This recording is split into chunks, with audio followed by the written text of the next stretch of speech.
Here's how to make accessories with animated parts for IMVU.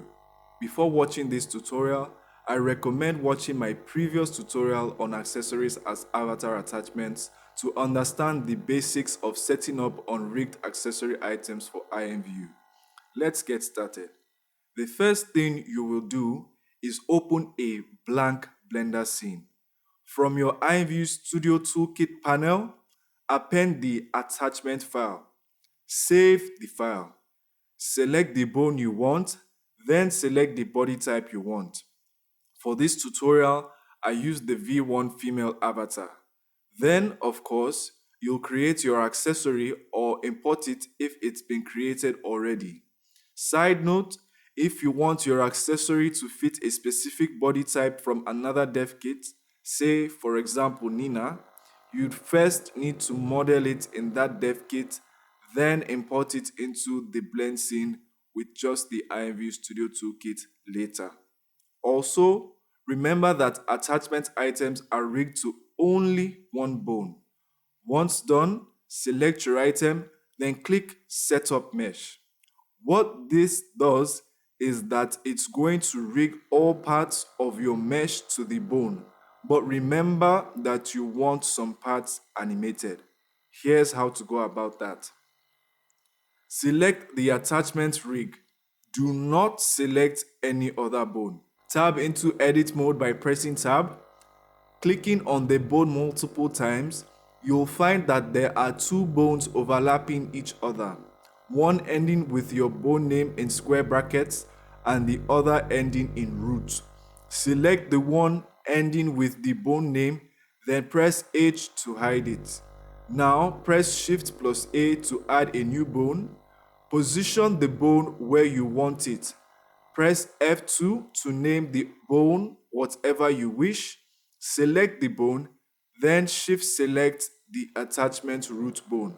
Press Ctrl plus P to parent it with keep offset as the option. Tap out of edit mode for the rig.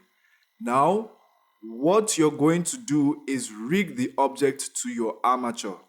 Depending on the number of bones you added, your setup might not be as straightforward as mine, but there's a first step to take regardless. Go into edit mode for the object. Select the parts that will be affected by the added bone or bones, press Ctrl plus G and click remove all. So this will remove all weights from these parts. You need to do this so that the movement of these parts isn't controlled by more bones than necessary. In my case, since all I have is just one extra bone, I'm going to assign these parts to a new group. Then I'll rename the new group the name of the bone I added, and I'm done. If you have multiple bones, you might need to have a more manual rigging process. Once done with the rigging, configure an animation with as many keyframes as needed. In my case, for a simple spinning animation, I only needed 2 keyframes, one at 0 degrees and the last at 720 degrees at a 30 frame spacing. Now that your mesh is rigged and your animation is set up, click Export, import the FPX file into IMVU, leaving all options checked. Set up your action in the Actions tab. If you want this to be an animation that plays by default, name it stance.idle with lowercase s and uppercase I. Also, be sure to set the loops to 0 for infinite loops, and you're done. Thank you for watching this tutorial. In case you missed something or didn't understand a certain point, the comment section is open for you. Be sure to like this video if you found it helpful. Share this video with people you feel would need it. Comment also on what other tutorials for not just IMV but 3D in general that you would like to see. Again, the tutorial you're watching is a suggestion from someone as well.